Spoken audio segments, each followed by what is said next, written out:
Salut tout le monde, salut Catherine. Salut Pablo. Disons que tu te crois à la plage? Bah ouais, je suis en week-end donc je bronze, j'essaye de bronzer. Mais toi aussi, hein, sur ton fond rouge, t'es parfaite. Petit débrief hebdomadaire pour parler de l'actualité politique de la semaine. Mais d'abord, on voulait s'excuser de ne pas avoir fait de débrief la semaine dernière pour cause de vacances aussi. On a le droit de De prendre parfois. connexion impossible Et de surtout. connexion C'est moi impossible, qui, c'est moi qui exactement. n'étais pas à Paris, j'étais dans un endroit, mais il y avait mes 000 connexion, quoi. Et Donc voilà. on a essayé, on a raté. Donc on reprend cette semaine. Plusieurs sujets dans nos bagages. On voulait vous parler des suites des violences liées aux célébrations du PSG. On voulait vous parler de Gaza et de la flottille de la liberté, de la potentielle reconnaissance ou pas par Macron de l'État de Palestine. Mais on va commencer par vous parler du Parti socialiste parce que cette semaine, ils votaient. C'était le deuxième tour de leur congrès, de leur motion, qui opposait Olivier Faure à Nicolas Meyer-Rossignol. Euh, Ça s'est joué ric-rac, c'était jeudi. La motion d'Olivier Faure, Olivier Faure est arrivé en tête avec 50,1% des Oh. suffrages 50,9%, pardon, des suffrages exprimés et Nicolas Meyer-Rossignol avec 49,1%. Donc voilà, donc la première, le premier constat, c'est que finalement, leur dernier congrès, en fait, avait abouti à peu près sur le même résultat entre Olivier Faure et ses opposants. Et là, on est 2 ans après, bah, c'est toujours la même histoire.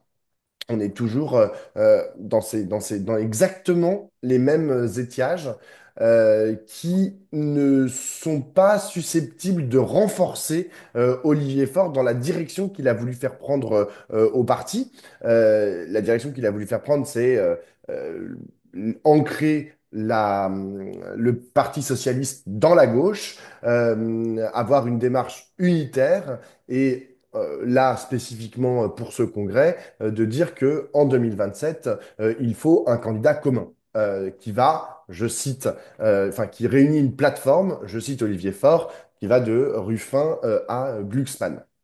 Voilà, c'était ça la proposition d'Olivier Faure. Les anti-Olivier Faure, Nicolas Meyer, Rossignol et toute une coalition d'autres, d'ailleurs un peu disparates dans ce qu'ils voulaient, disaient non, nous on ne veut pas de ça. On ne veut pas, on ne croit pas à cette coalition. On croit à la centralité du Parti socialiste et au fait que, alors, il ne l'exprimait d'ailleurs pas dans ces termes-là. Tu vas te dire, Nicolas Meyer-Rossignol, il disait pas, il avançait pas en disant, il faut un candidat socialiste à l'élection présidentielle. C'était pas son mot d'ordre principal. Catherine fait des gros yeux.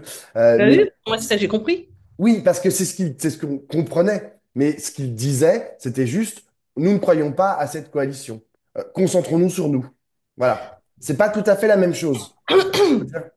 Donc voilà, donc en gros, ils ont perdu. Maintenant, la question, c'est de savoir comment est-ce que on avance, comment est-ce qu'ils avancent avec leur parti socialiste, sachant qu'il est toujours aussi divisé que, comme me le disait Pierre Jouvet dans une midinale que j'ai faite hier, qui est le secrétaire général du parti.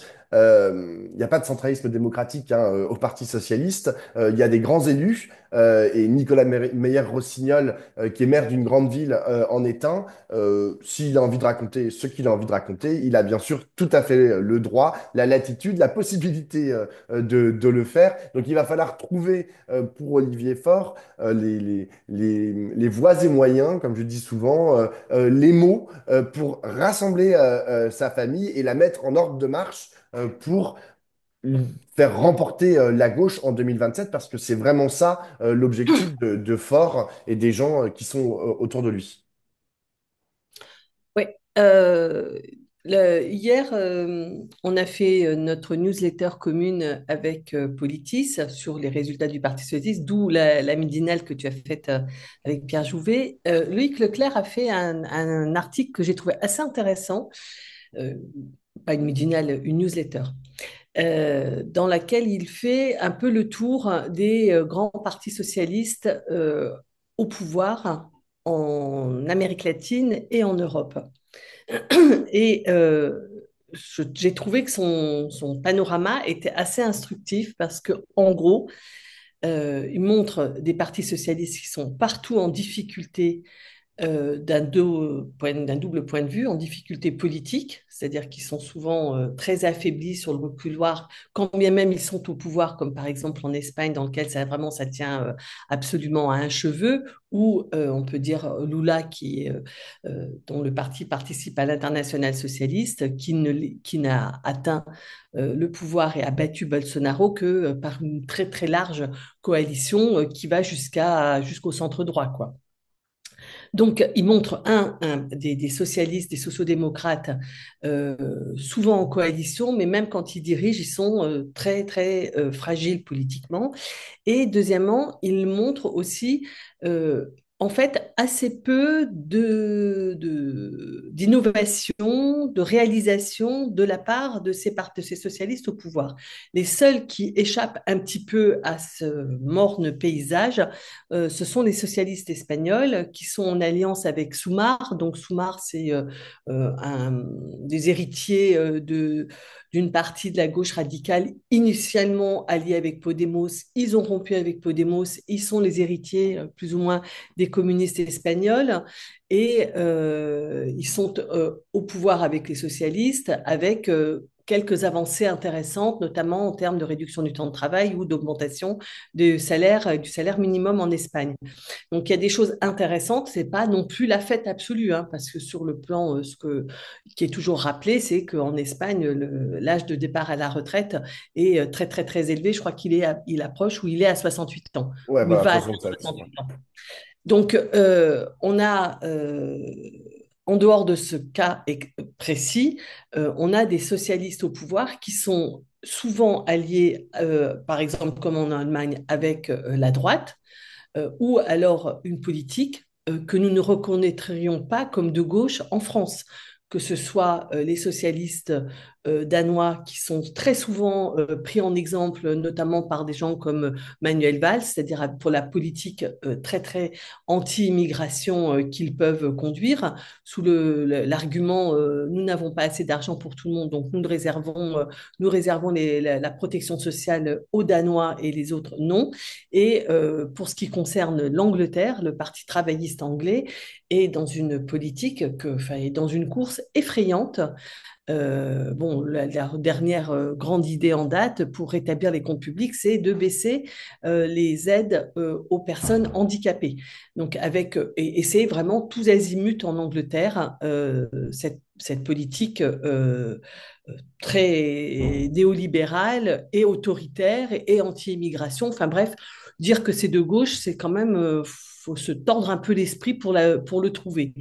Ils sont opposés aux conservateurs, mais ils ne pratiquent pas pour autant une politique de gauche. Et bien souvent, comme le raconte Loïc dans son papier, ils font en fait la politique de la droite pour battre la droite, ce qui est un gain politiquement assez modeste. Donc, et en fait, si on regarde la question du point de vue de la France, c'est qu'en fait, je ne fais pas l'insulte aux socialistes français de les mettre dans ce bain-là, hein. Enfin, les socialistes, notamment Meyer-Rossignol et ses alliés, ils ne se revendiquent pas, par exemple, des positions des socialistes danois. Ceci étant, le fond du désaccord qui a émergé avec le New Labour quand les travaillistes anglais ont pris le pouvoir en 97 avec Tony comment Blair. Tony Blair, ce courant-là et aux États-Unis était également porté par les démocrates au pouvoir, tout ce mouvement et Schröder en Allemagne, tout ce courant a beaucoup influencé, beaucoup imprégné la pensée socialiste et en fait, ils n'en sont pas sortis. C'est-à-dire ceux qui ont pris leur distance avec ça n'ont pas construit un contre-corpus euh, pour s'y opposer. Et on est toujours devant, en fait, cette idéologie vraiment néolibérale qui a conduit finalement à la position d'Emmanuel Macron et qui a rallié beaucoup, beaucoup de socialistes. Et véritablement, c'est quelque chose qui imprègne les intellectuels proches de ce courant-là, qui imprègne les élus de ce courant-là. Et en fait, il n'y a pas de contre-proposition qui a été faite fortement structurée comme une proposition socialiste. Quand tu poses la question hier à Pierre Jouvet, qu'est-ce que c'est qu'être socialiste? Il te répond écosocialisme. Bon, mais écosocialiste, il n'y a pas beaucoup de gens à gauche qui ne sont pas écolos et pour la sociale, pour aller vite. Donc c'est quand même très pauvre comme définition. Donc moi, ce que je pense, c'est qu'ils sont devant une difficulté, une impasse dont qu'on aurait tort de porter, de faire porter à Olivier Faure. C'est une question qui est beaucoup plus grande et beaucoup plus grave, qui est en fait l'absence de projet socialiste en France et à l'échelle internationale. Mais pour ça, il faudrait encore qu'ils arrivent à identifier que le problème, c'est la définition de ce projet. Alors, c'est très souvent le problème, c'est-à-dire qu'ils Pas ils tort. ne le Oui, voient pas. En fait, pour eux, d'ailleurs, la deuxième réponse, quand je lui demande à Pierre Jouvet qu'est-ce que c'est qu'être socialiste, il me dit que c'est la social écologie. Il n'a pas dit éco-socialiste parce que c'est le oui, mot de c'est Jean-Luc l'écologie, Mélenchon. pardon, oui, c'est vrai. Voilà. C'est d'autres qui disent écosocialisme. Enfin, pour Voilà. moi, ça, c'est. C'est à peu près du pareil au même. Et ensuite, il me dit, il y a une deuxième chose, c'est que nous dirigeons des grandes villes et nous avons une connaissance du pouvoir, etc. Enfin, il m'avance aussi cette définition-là. On sait gérer, en fait. On a des connaissances dans la gestion du commun, de ces espaces politiques. Et ce qui renvoie à l'idée que, en vérité, le Parti socialiste, il n'est pas tant un vieux parti de par la culture politique qu'il porte en lui, mais parce qu'il a des structures qui sont constituées autour de la gestion du pouvoir. Et que c'est ça qui les rend crédibles, à son sens, pour diriger, par exemple, la France. Après, il y a une deuxième chose, j'étais pas tellement d'accord avec toi. Tu dis, il n'y a aucune contre-proposition, notamment, si on prend le cas de la France, au, au New Labour et à cette dérive, en fait, ce qu'on appelle le social-libéralisme. C'est pas vrai au sein de la famille socialiste. Il y a Jean-Luc Mélenchon.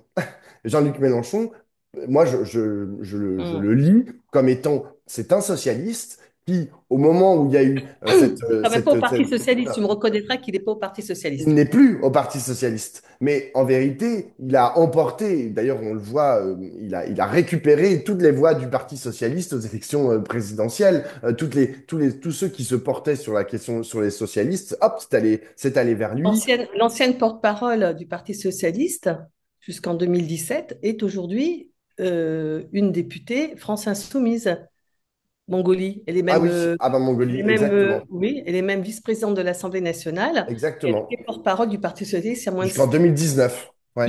oui, donc il y a moins de 6 ans, elle était Ouais. porte-parole et elle est Non, mais donc et voilà, donc il y a une une des moins désagréables, hein, on va bon, dire. c'est tout à fait juste.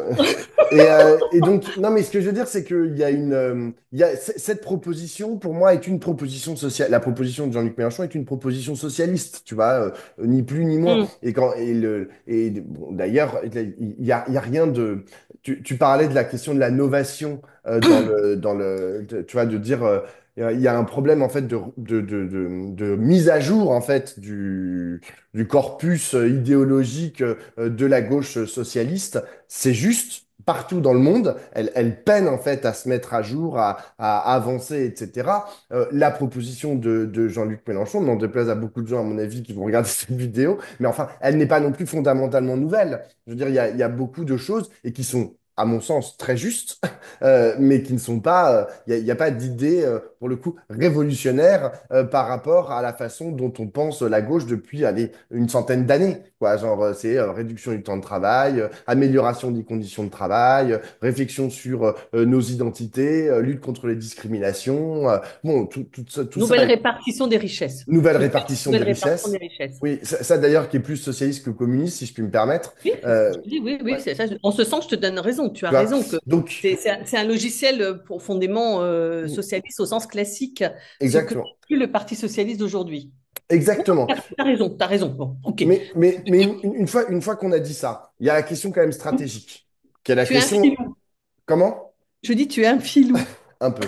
Mais la question stratégique, c'est quand même aujourd'hui une des questions les plus importantes. Enfin, euh, c'est-à-dire que comment est-ce qu'on fait pour ne pas perdre complètement la face en 2027? Non, c'est pas ça la question. C'est comment est-ce qu'on fait pour gagner en 2027? Parce que tout le monde voit bien à gauche qu'on en a besoin. Que si on continue à perdre, d'ailleurs, Catherine, tu as écrit un très bon papier, c'était cette semaine ou en fin de semaine dernière, sur le fait que la division de la gauche et nos guerres intestines euh, euh, ne préfigure rien de bon pour 2027, mais pire, dès maintenant, dès aujourd'hui, Hmm. en fait, on en paye le prix. Et notamment quand on voit toutes les reculades, mais ça arrive à une vitesse mais complètement folle. En une semaine, c'est la fin des ZFE, la réintroduction de certains pesticides, c'est le détricotage de la loi sur la fast fashion. Enfin, je veux dire, tout va hyper vite parce qu'en face, on n'est pas prêt. On n'est pas, y a pas de mouvement global, structuré de la gauche pour s'opposer à toutes ces ignominies On peut même être écocidaires. désunis. Exactement. Donc, il Parce y a la ZFE, elle a été votée aussi enfin, la suppression de la ZFE a été votée aussi parce que la gauche était désunie et que la France insoumise a voté la suppression des ZFE. Il n'y aurait pas eu de majorité pour la suppression des ZFE sans cela. Donc c'est bien un désaccord au sein même de la gauche.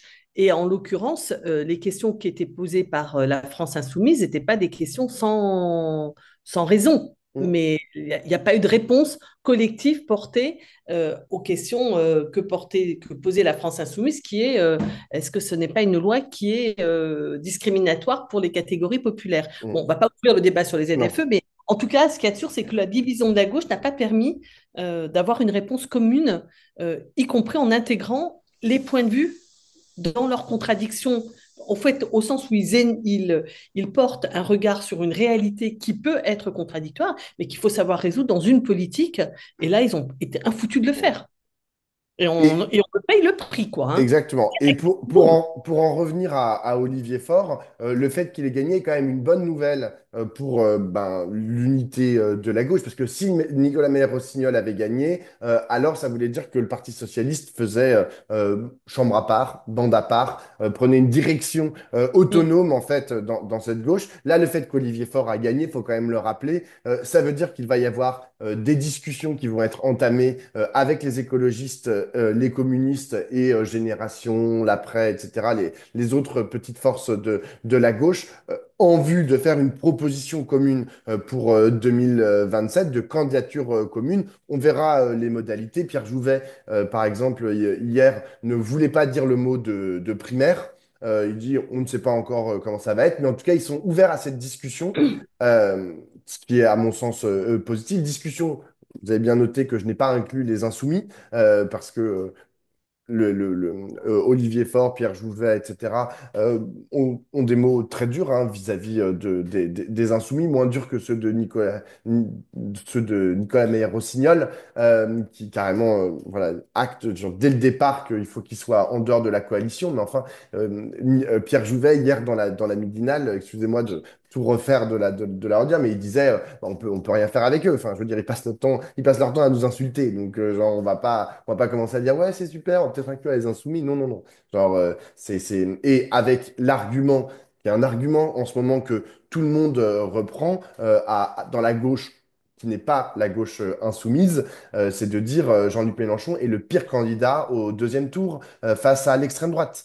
Dans les sondages, il est donné perdant et archi perdant. Il est la personnalité, une des personnalités politiques les plus détestées de France. On peut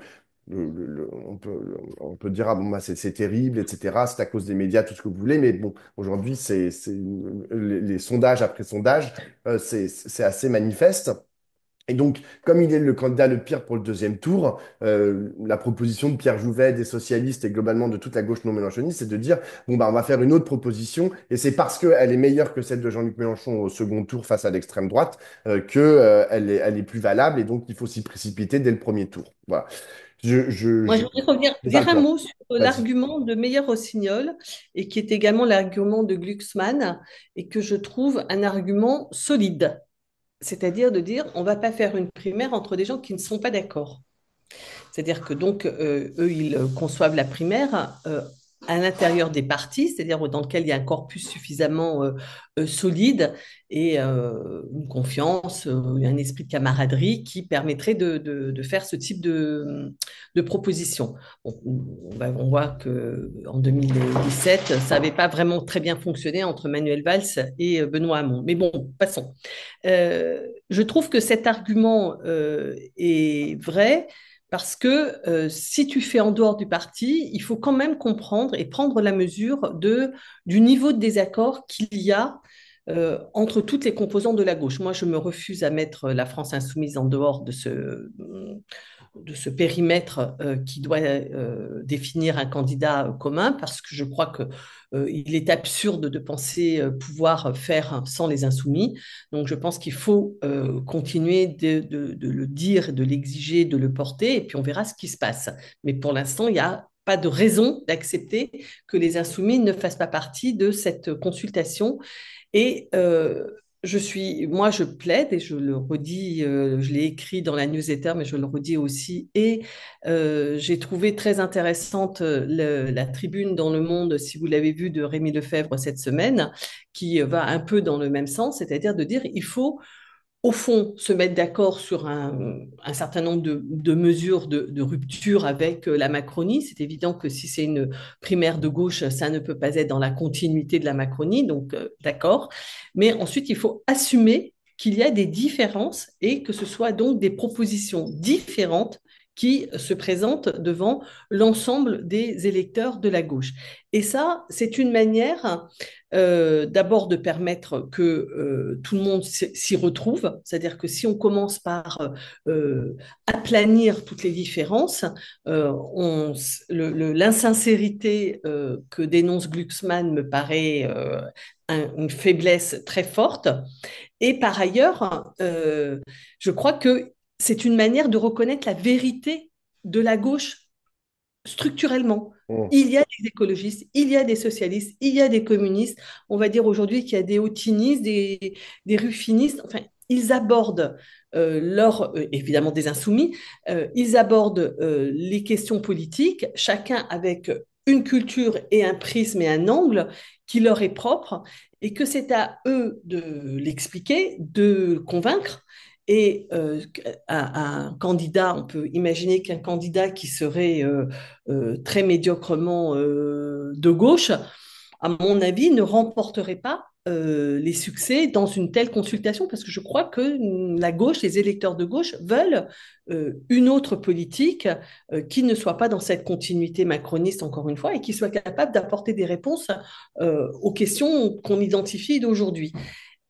Moi, j'ai l'impression que c'est aussi la seule façon d'aboutir à un second tour, enfin à une union pour le premier tour, pardon, de l'élection présidentielle. C'est-à-dire que si tout le monde a pu exprimer son point de vue, a pu développer sa cohérence et sa logique, alors celui qui gagne, d'une part, a la responsabilité de rassembler tout le monde, et ceux qui ont perdu n'ont pas perdu par esprit d'hégémonie. On défend son point de vue, on reconnaît qu'il n'est pas dominant à gauche, qu'il n'est pas le premier à gauche, ça ne le délégitime pas, ça ne le rend pas. C'est une façon, cette reconnaissance à gauche des différences est une façon de permettre à tous d'être là et de ne pas perdre la phase, et ensuite d'apporter sa contribution à la suite.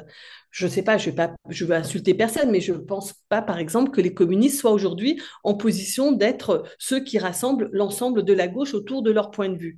Mais ils sont légitimes à développer leur point, à faire partie du tout, et c'est une manière tout à fait honorable pour les communistes, à la fois de continuer d'être communistes, de continuer de défendre leur point de vue, mais de participer à la lutte commune de la gauche.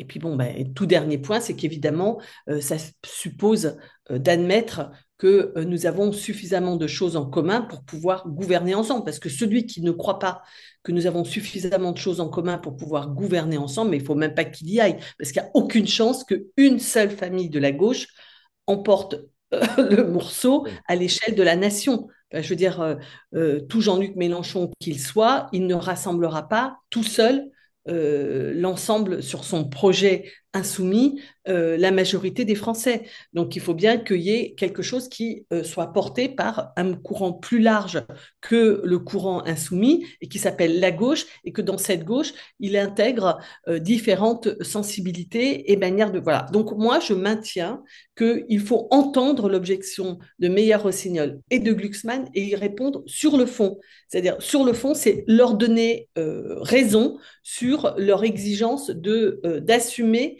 les différences. Et c'est en assumant ces différences qui peuvent être radicales qu'on s'ouvre le chemin, d'une part, que ça ait lieu, et qu'on ne parte pas vers des multiplications de candidatures, et d'autre part, vers le respect des uns et des autres. Voilà. Alors, voilà, cela est dit. Non, mais voilà ce que. Non, non, mais je voulais le repréciser parce que c'est quand même. Enfin, c'est assez discuté en ce Mm, moment. Cette proposition ne fait pas consensus, hein. mm. Il y a beaucoup de gens qui sont plutôt pour que le 2 juillet, les partis se réunissent avec Ruffin et Autain autour de Lucie Castet et puis qu'ensemble, ils s'y fassent un programme et qu'ensuite, sur la base de ce programme, dont ceux qui sont d'accord avec ce programme se présentent à une primaire, la primaire de ce programme. Et moi, ça, je pense pas que ce soit une bonne manière de faire. Je pense Mm. que autour de Lucie Castet, il faut éventuellement lister une dizaine, une vingtaine de points significatifs qui seraient une espèce de plateforme, mais cette plateforme de 20 points ne fait pas un projet, ne fait pas un discours, ne fait pas une façon de comprendre le monde, et qu'ensuite chacun est légitime sur la base de cet accord. Et dans cet accord, j'inclus Glucksmann, j'inclus, comment il s'appelle l'ancien Premier ministre socialiste là, dont on parle, Cazeneuve. voilà, Cazeneuve s'il en a envie, enfin, tous ceux qui sont d'accord pour en fait se mettre en rupture avec la Macronie par la gauche peuvent le faire, peuvent en être, et puis à eux de convaincre. Si moi j'en serais totalement surprise hein, si Cazeneuve emporte la majorité des suffrages à gauche. Non, mais franchement, ça me surprendrait. Mais je ne peux pas l'exclure, et en tout cas, je reconnais à Cazeneuve la légitimité de venir défendre sa façon de voir la transformation de la France et la conduite des affaires du pays. Mm. À bon entendeur, salut. Bon, suite. Deuxième sujet dont on voulait vous parler, c'est ce qui se passe en Palestine et ou plutôt les initiatives qui sont prises dans notre pays pour essayer de répondre à ce génocide qui continue de faire son œuvre à Gaza. Je disais encore ce matin, on est samedi, qu'il y a encore 38 morts dans des opérations israéliennes hier pour le premier jour de l'Aïd el-Kébir. Donc voilà, le rouleau compresseur génocidaire continue d'avancer. On voulait vous parler de deux choses. Le premier, c'est un texte qui a été lu face caméra l'émission La Grande Librairie par l'écrivaine prix Nobel de littérature Annie Ernaux. Euh, il y a un mouvement en ce moment des gens de lettres, comme on dit, des artistes, autour de la question du génocide à Gaza, et une montée en puissance en fait de cette prise de parole. Il y a eu une tribune dans Le Monde qui avait été signée par 300 auteurs et autrices des prix Nobel de littérature, Patrick Modiano, Le Clésio et Annie Ernaux en l'espèce. Il y a aussi des artistes. On a vu le monde du cinéma, en fait, qui a signé une tribune juste avant le début du festival de Cannes pour dénoncer aussi le génocide, mettre des mots sur ce qui passe. Moi, je pense mettre leur crédibilité de regardant du monde, leur crédibilité au service de il y a un génocide. Pour moi, tout cela répond à Emmanuel Macron qui dit moi, je ne suis pas historien, je suis président de la République, c'est pas au président de la République de dire s'il y a un génocide ou pas.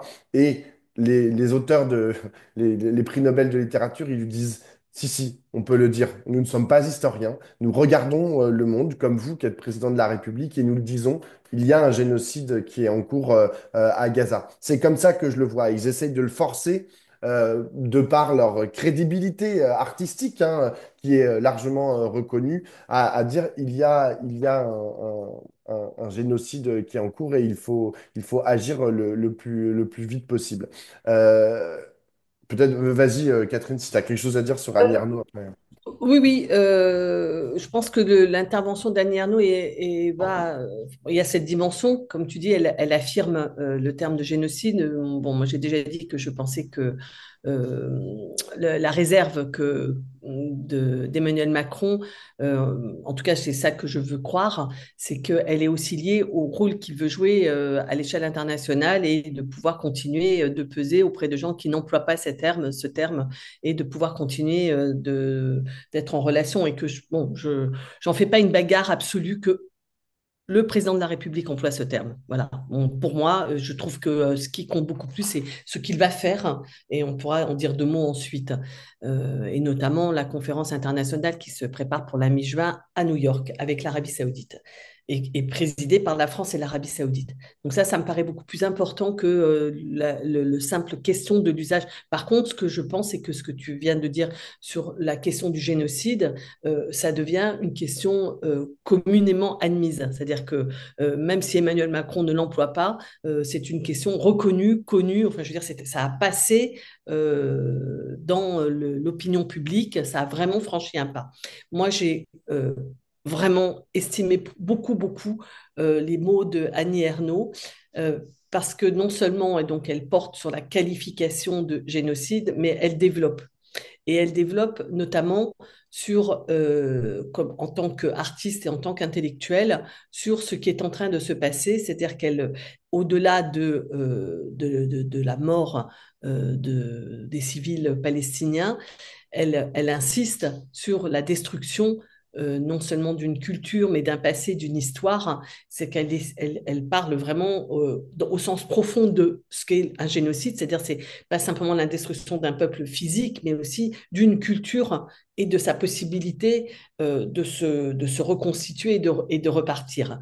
Et j'ai trouvé que l'analyse qu'elle a faite de ce point de vue, elle a aussi dénoncé la criminalisation des luttes de soutien aux Palestiniens.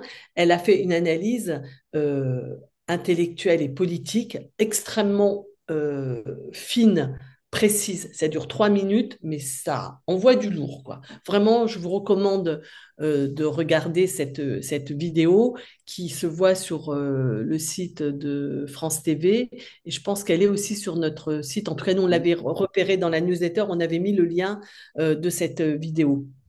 Ça, c'était voilà, c'est la parole française la plus complète et la plus puissante que j'ai entendue, moi, depuis très longtemps. La deuxième chose qui était à relever, c'est dans les informations qui commencent à venir. D'abord, c'est la montée en tension entre la France et Israël. C'est-à-dire quand Emmanuel Macron a commencé à mettre en cause l'action d'Israël à Gaza et en Cisjordanie, le ministre de la Défense a fait une déclaration absolument incroyable en disant qu'Emmanuel Macron écoute bien, il va reconnaître un État palestinien de papier, mais nous allons faire un État en Cisjordanie qui sera un État juif, c'est-à-dire from the river to the sea, c'est bien le projet du gouvernement israélien, et il met en cause directement Emmanuel Macron et la menace qui pèse que Emmanuel Macron veuille reconnaître un État palestinien. Ce qui est un tout petit peu inquiétant, c'est qu'on voit les échos, en tout cas, qu'on a dans la presse, parce que, bon, on ne va pas vous cacher qu'on n'est pas dans les petits papiers d'Emmanuel Macron, donc on n'en sait que ce que rapportent plus ou moins les diplomates dans les journaux comme Le Monde, c'est que ça ne semble pas complètement acquis. Et ce que tu me disais tout à l'heure, Barrot, le ministre des Affaires étrangères, dit on ne le reconnaîtra pas seul. Euh, J'étais genre, il a dit ça hier, c'était dans le Parisien. Il dit on ne peut pas être les seuls à reconnaître l'État palestinien. Et j'étais là, genre, il y a 148 pays sur 193 à l'ONU. Ça va, Jean-Noël, Ils tu ne ont vas pas être reconnu. tout Donc, seul. Qui voilà. ont déjà Ouais. reconnu l'État de Palestine. Donc on Hum, ne sera pas tout seul à reconnaître l'État de Palestine. Non, mais hum. ils vivent vraiment dans un monde Ouais, parallèle. mais Enfin, on sent les. l'hésitation en ce moment sur le sujet du côté de la France. Et c'est une hésitation que moi, je mets dans un système un peu plus large. Et c'est pour ça que, par exemple, moi, je serais très demandeuse qu'il y ait un débat entre les forces de gauche et une discussion qui serait entre les candidats éventuellement, c'est au fond de l'analyse de la situation internationale. Ce qui est inquiétant, c'est de voir dans quelle séquence ça s'inscrit. C'est-à-dire qu'on cette semaine, Emmanuel Macron était en Italie pour essayer de se rabibocher avec Mélanie, qu'il avait snobé quand il est allé en Ukraine avec ses trois autres copains garçons. Donc, elle ne l'avait pas très bien pris. Et donc, en fait, tout était mis en scène sur la base on va faire pote, quoi, avec Mélanie. Enfin, Mélanie, c'est quand même quelqu'un qui s'affirme comme néofasciste, qui est la copine de J.D. Vance absolument, c'est-à-dire qu'elle est d'accord sur toute l'approche philosophique du monde, notamment de l'ordre naturel, on va dire. Elle est en train de faire passer des lois extrêmement liberticides en Italie. Elle fait main basse sur tous les instituts, enfin tous les lieux de culture, en nommant ses proches pour qu'ils définissent une approche fasciste du regard sur la culture, sur le monde et sur l'histoire italienne, ce qui est totalement la même chose que ce que fait Trump. Trump et Vance aux États-Unis. Ce que je veux dire par là, c'est que tout ça est passé sous silence. La seule chose que l'on retient, c'est que ce serait une alliée et une alliée de choix, parce qu'elle peut faire le lien avec les États-Unis, avec Trump. Ce qui est quand même, c'est-à-dire que de la même manière, on ne qualifie pas, on ne caractérise pas ce qui est en train de se passer aux États-Unis et le régime qu'est en train d'installer Trump. Il n'y a pas, du point de vue de l'État français, il a mis 2 ans avant de reconnaître le caractère criminel de la politique israélienne qui n'a pas commencé le 8 octobre, hein, qui est quand même bien antérieur à ça et qui a saisi cette opportunité pour se développer à une plus grande échelle. Et les Américains, enfin en tout cas l'administration de Trump, est en train de faire basculer les États-Unis dans un régime nationaliste, autoritaire, crypto-fasciste. Et ça, ce n'est pas dit, ce n'est pas du tout, on n'en tire pas les leçons, on n'en tire pas de conséquences. Voilà. Et je serais vraiment très intéressée de savoir ce que nos éventuels candidats à gauche ont à dire à ce sujet. C'est comment on traite cette question, comment on la gère. Et je sens une hésitation, voire une administration française et un président français tout à fait frileux et sur le reculoir à l'égard de cette caractérisation de cette alliance. Il a parlé d'une alliance, d'une internationale réactionnaire. C'est plus que réactionnaire ce qui est en train de se passer. Enfin, je veux dire, quand tu prends le fil, encore une fois, de Netanyahou, Meloni, Trump, tu peux y ajouter Orban et d'autres, le nouveau président en Pologne, c'est quelque chose de... enfin, on a une montée des néofascistes qui ne sont pas évidemment des fascistes à l'ancienne du XXe siècle, mais qui prônent véritablement une société inégalitaire basée sur un ordre naturel et autoritaire. Voilà. Et donc ça, c'est ça qui est en train de se passer. Et Macron n'en en dit mot, quoi. Voilà. Et il recule pour l'instant. Enfin, en tout cas, il ne sait pas le traiter, ou il ne le traite pas. Pour terminer sur cette question, moi je voulais rajouter deux choses. Une première, c'est une inquiétude. J'ai lu, c'était dans Haaretz en début de semaine. C'était un sondage qu'ils avaient fait en Israël. 82% des Israéliens valident la politique de Netanyahou vis-à-vis de Gaza, d'épuration ethnique. Enfin, 82% considèrent qu'il faut qu'il y ait plus de Gazaouis, en fait, dans la bande de Gaza. Ce qui revient un peu à ce que tu dis, en fait, c'est-à-dire que la société israélienne, parce qu'il faut rappeler, hein, tous les gens que tu cites là, les néofascistes, ils arrivent au pouvoir via des élections, et des élections qui sont libres. C'est-à-dire que derrière, il y a une population, en fait, qui se met en mouvement pour les porter au pouvoir. On peut interroger le rôle des médias, gna, gna, gna, gna, des réseaux sociaux, tout ce que tu veux, mais enfin, le fait est qu'il y a une élection libre, au bout d'un moment, ils mettent le bulletin dans l'urne. Il y a Et toujours eu des médias, hein. Voilà, exactement. Il y a toujours Oui. eu des médias. Je suis complètement d'accord avec toi. Et Adolf Hitler, il a été élu en 1933, hein. Il n'avait pas la Donc, majorité. sans la majorité, exactement.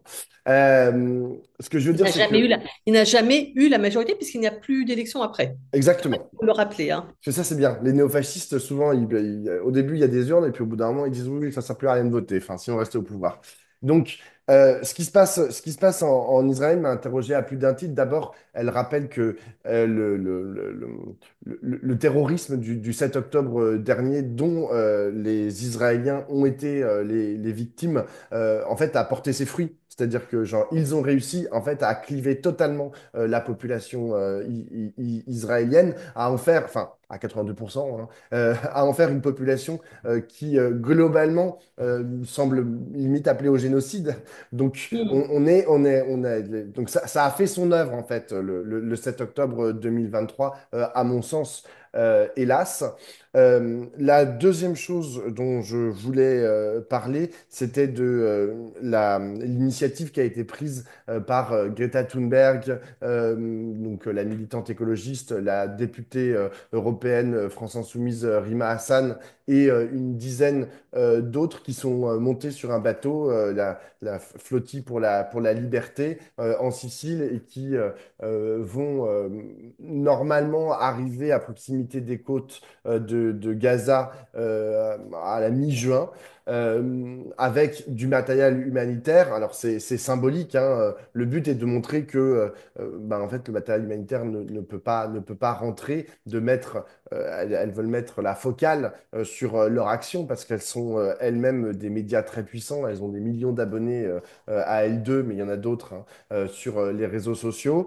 Je suis assez choqué par le traitement médiatique dont elles font, enfin, dont cette flottille fait l'objet en France.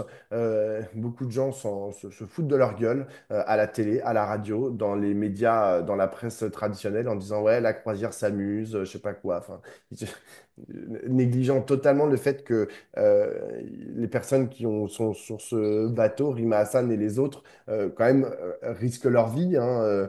Je veux dire, c'est pas négligeable le fait que la possibilité qu'Israël torpille le bateau, c'est déjà arrivé de par le passé, le même type de flottille, quand je dis de par le passé, c'était il y a moins d'un an, hein.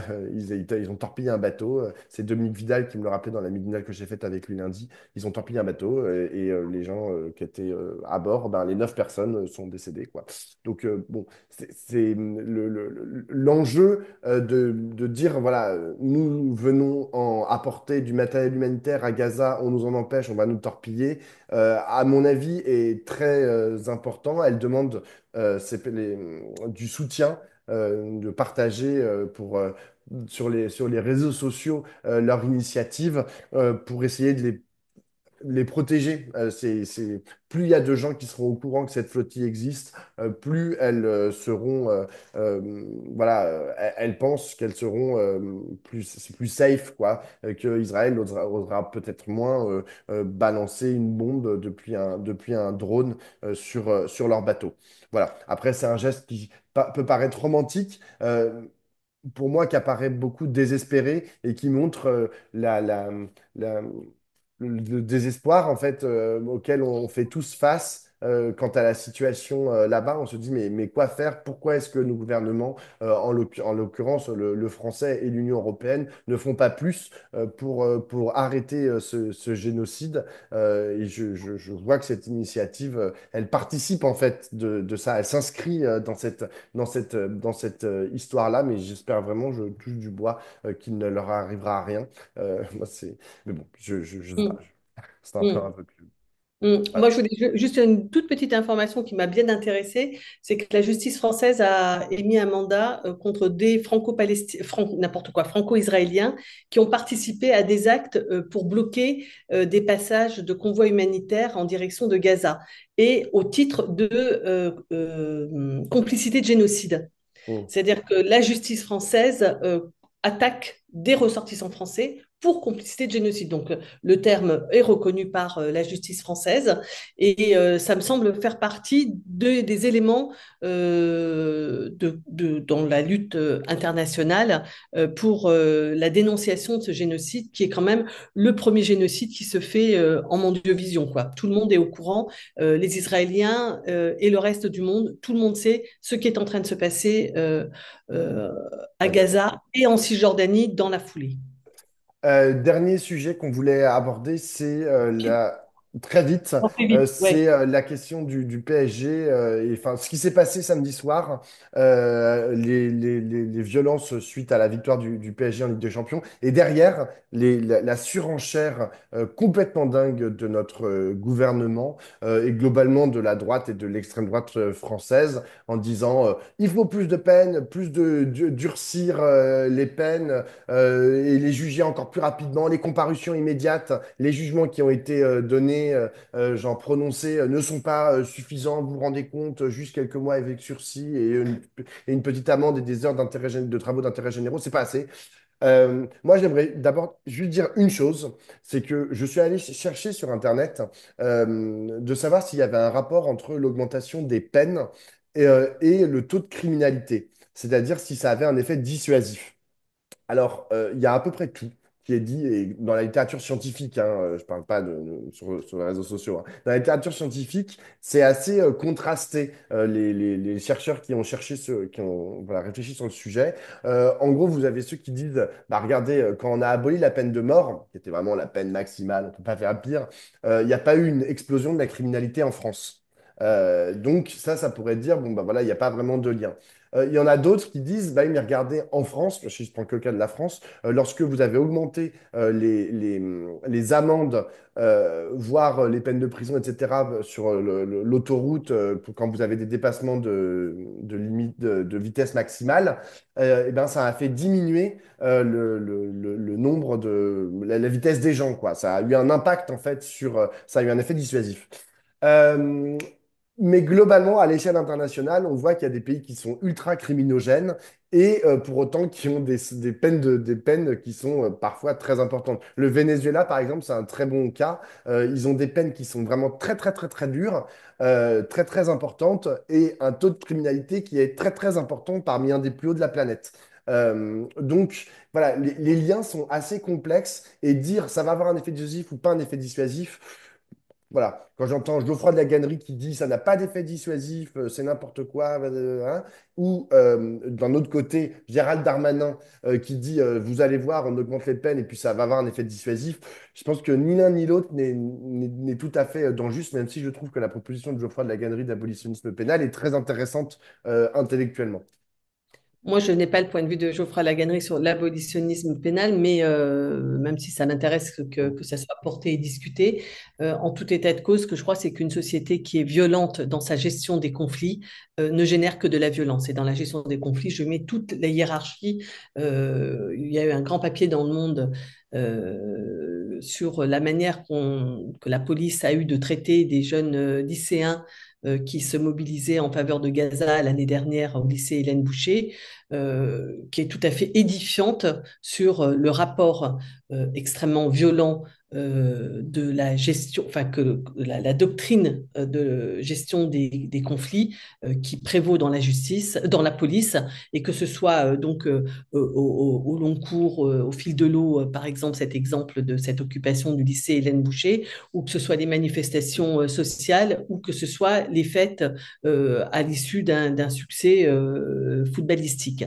C'est-à-dire qu'on a à chaque fois on a une police qui est pas du tout dans la doctrine allemande de la désescalade, mais au contraire dans un rapport extrêmement violent et que enfin, moi, je pense que ça participe au climat violent qui est en train de s'installer comme une culture en France et que donc tout ça génère, alors on monte les peines et donc on a des gens qui sont de plus en plus violents moi je crois qu'un des grands problèmes que cette affaire a révélé, c'est d'une part encore une fois la question de la doctrine du maintien de l'ordre par la police française, qui est extrêmement agressive. Penser qu'on va interdire les Champs-Élysées en mettant des barricades pour que les supporters de foot ne viennent pas aux Champs-Élysées, bah, pardon, mais c'est une provocation d'une certaine manière. Enfin, je veux dire, ça ne pouvait pas bien se passer quand ça se passe de cette manière. Je trouve catastrophique le fait qu'on n'ait pas anticipé, alors même que le PSG, par exemple, avait demandé à la préfecture l'organisation du défilé le lendemain de la victoire. Ils ont eu l'autorisation 48 heures avant. C'est-à-dire que vraiment, on a tout fait pour que ça passe, ça tourne vinaigre. Il n'y avait pas de fan zone pratiquement en région parisienne et même très peu en province pour regarder le match, alors que les fan zones, c'est un moment où les gens se regroupent et dans un espace bienveillant, avec des familles, avec des bénévoles, des gens de la vie locale qui sont là pour que ça se passe bien. Donc le fait que tout ça montre qu'on ne sait pas, on n'attache pas, c'est pas qu'on ne sait pas, c'est qu'on n'attache pas de l'importance à la création de lieux festifs pour être ensemble, pour faire nourrir des rêves et des souvenirs heureux ensemble. Mm. Et on n'y accorde pas d'importance, alors que je pense que c'est une question politique vraiment de premier plan que les Français, tous ensemble, construisent des souvenirs voilà, on fait nation avec des luttes, des valeurs et des fêtes. Et voilà, moi, je pense ça, et ça l'a vraiment révélé comme une société dans laquelle la violence augmente. Dernier tout petit point, Bayrou, on a vu que Marc Fesneau, qui est donc le dirigeant du groupe Modem à l'Assemblée nationale, s'est ému de la rupture politique qui était en train d'intervenir au sein du bloc central et une trahison par rapport aux valeurs de lutte contre l'extrême droite. Je ne sais pas si c'était à Bérou qu'il s'adressait. Bérou qui quand même a fait plusieurs dérapages depuis qu'il est Premier ministre en direction de l'extrême droite. Et cette semaine encore, il a donné le point à Darmanin sur la question des sursis. Enfin, c'est insensé. C'est-à-dire que là, Darmanin, il veut qu'on mette les mecs en prison illico presto. Enfin, je veux dire, on ne peut pas avoir une justice qui se sépare du principe fondamental. On juge chacun en fonction des faits qui sont reprochés à la personne. La justice, elle est individuelle. Et un jeune homme qui a lancé une canette de bière ne peut pas écoper d'une peine lourde au titre de l'ensemble des débordements et des choses qui se sont passées ce soir-là. Donc, chacun est responsable de ses propres actes et donc, il faut avoir une justice. Un, ce que je disais tout à l'heure, c'est qu'on ne peut pas être dans la surenchère répressive. Et deux, chacun doit être jugé pour ses propres actes. Et trois, l'idée du sursis est quand même une idée qui est profondément juste, c'est-à-dire qu'on n'envoie pas les gens en prison qui est quand même une école du crime, et en particulier pour les plus jeunes, pour des petites choses sur lesquelles il faut qu'il y ait une réaction, mais une réaction proportionnée. Mm. Donc, franchement, rien de tout ça ne va. C'est assez déplorable ce qui s'est passé cette semaine à ce sujet. Mm.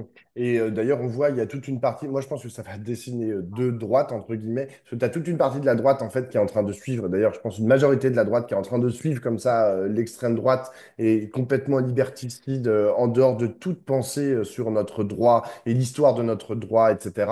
Et il y a quand même une autre partie qui dit, genre Marc Fesneau, qui dit, oh oh, stop, genre, Oh, ils ne sont pas nombreux, hein. Moi, en dehors de Marc Fesneau, je ne sais pas qui a dit des choses pareilles. exactement. C'est le seul mec sensé que j'ai entendu, hein. Non, non, mais je suis complètement d'accord avec toi et c'est un peu un problème qu'il soit le seul parce que là, on parle du modem, mais en vérité, c'est exactement la même chez les macronistes. Enfin, Gabriel Attal et compagnie disent des choses stricto sensu du même acabit.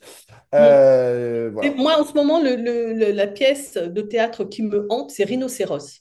Ouais, J'ai l'impression que nous de sommes en train de Ionesco. devenir vert. Ouais. C'est-à-dire que nous sommes en train de devenir, nous sommes, tu réponds?